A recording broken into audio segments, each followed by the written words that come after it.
लोकसभा चुनाव के बीच ईवीएम पर सुप्रीम कोर्ट ने कड़ा फैसला सुनाया। सुप्रीम कोर्ट ने कहा कि देश में ना तो बैलेट पेपर से मतदान होगा और ना ही 100% वीवीपैट पर्चियों का मिलान। शीर्ष अदालत का यह फैसला याचिकाकर्ताओं के साथ विपक्ष के उन नेताओं के लिए भी झटका है जो ईवीएम से चुनाव की निष्पक्षता पर सवाल उठाते रहे। सुप्रीम कोर्ट के फैसले में क्या है, इस रिपोर्ट में देखिए।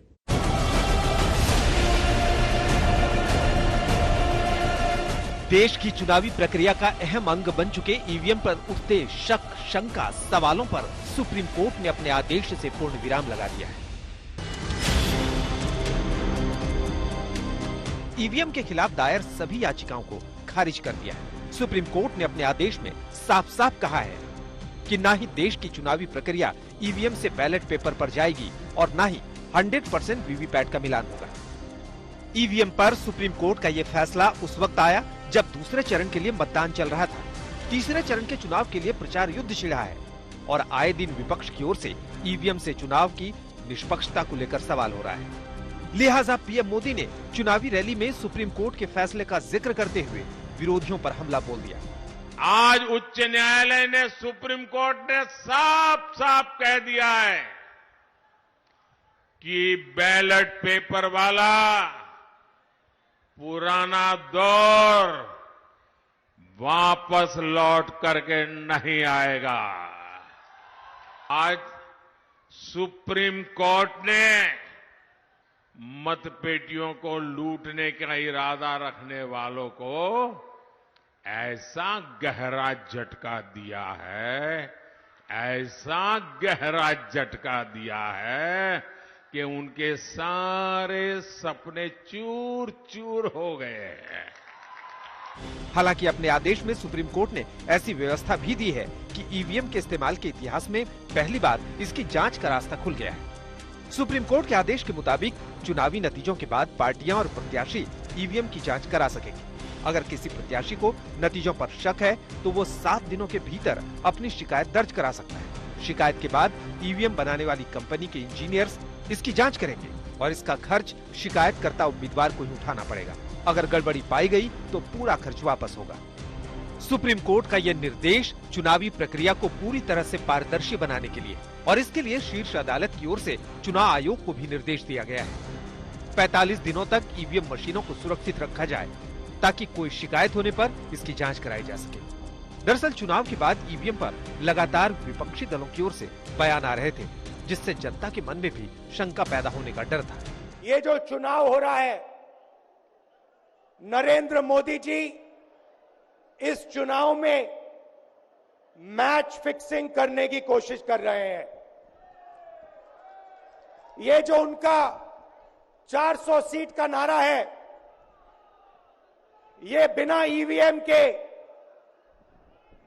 बिना मैच फिक्सिंग के, बिना सोशल मीडिया और प्रेस पर दबाव डालकर खरीदकर ये 180 पार नहीं होने जा रहा है। किस आधार पे ये कह रहे हैं कि ये 400 पार होंगे, यही जाने। वो कह रहे हैं 370। हाँ, या 370 अच्छा, या तो इन्होंने कुछ गड़बड़ पहले से कर रखी है कि इनको मालूम है कि हमें 400 मिलने वाले हैं, है कि नहीं? नहीं तो इस तरह ज्योतिषी की तरह कैसे कह सकते हैं कि क्या मिल रहा है। हम इतना कह सकते हैं कि अगर इस देश में आज के दिन ऐसा चुनाव हो जिसमें कोई गड़बड़ी नहीं हो, जिसमें ईवीएम में कोई गड़बड़ी नहीं है, तो मैं दावे के साथ कह सकती हूँ ये 180 से ज्यादा सीट नहीं ले सकते, उससे भी कम लेंगे। ऐसे बयानों से उठती शंकाओं को सुप्रीम कोर्ट ने अपने फैसले से खत्म कर दिया है।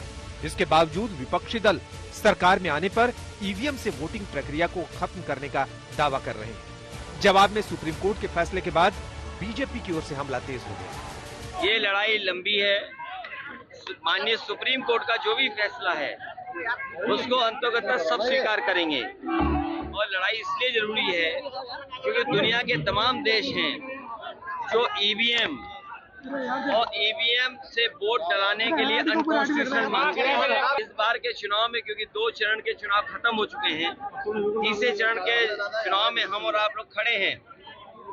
मैं एक ही बात कहना चाहूंगा, इंडिया गठबंधन को जिताओ, समाजवादी पार्टी को जिताओ, सरकार बनाओ और ईवीएम भी हटाओ। आज जब पूरी दुनिया भारत के लोकतंत्र की भारत की चुनाव प्रक्रिया की, भारत के चुनावों में टेक्नोलॉजी के उपयोग की वाहवाही करती है, तारीफ करती है, तब ये लोग अपने निजी स्वार्थ के लिए बदनीयत से ईवीएम को बदनाम करने पर लगे पड़े थे। सुप्रीम कोर्ट के फैसले में सरकार के लिए कोई निर्देश नहीं है, लेकिन फैसले के बाद ईवीएम पर सियासी लड़ाई थमी नहीं है। हम सुप्रीम कोर्ट के आदेश का हम लोग सब पालन करेंगे, लेकिन होना चाहिए 100% वीवीपैट की गिनती होनी चाहिए। धन्यवाद। कांग्रेस हमेशा चुनाव हार के जब नजदीक पहुंचती है तो ये हमेशा इस प्रकार के प्रश्न उठाते हैं, और आज मैं कहता हूं कि यदि दिल्ली का चुनाव होता है, आप पार्टी वहां से जीत के आती है, पंजाब का चुनाव होता है, वहां से आप पार्टी जीत के आती है, उसका प्रश्न का जवाब ये नहीं दे पाते कि जहां ये जीतते हैं वहां पे उनको कोई शंका नहीं होता। चुनाव के बीच ईवीएम पर सुप्रीम कोर्ट का फैसला अहम है, क्योंकि लगातार इसे लेकर राजनीति होती रही है। चुनाव आयोग की ओर से कई बार सफाई भी दी गई, लेकिन वो भी बेअसर रही। इसने हर पार्टी को जिताया है, जो कंप्लेंट करते हैं उनको भी जिताया है।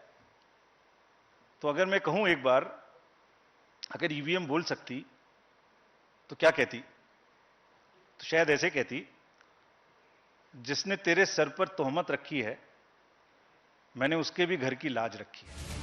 उम्मीद है कि जांच की गुंजाइश वाले विकल्प से अब ईवीएम से चुनाव वाला जनता का भरोसा मजबूत होगा और इस पर सियासत भी थमेगी। आज तक ब्यूरो।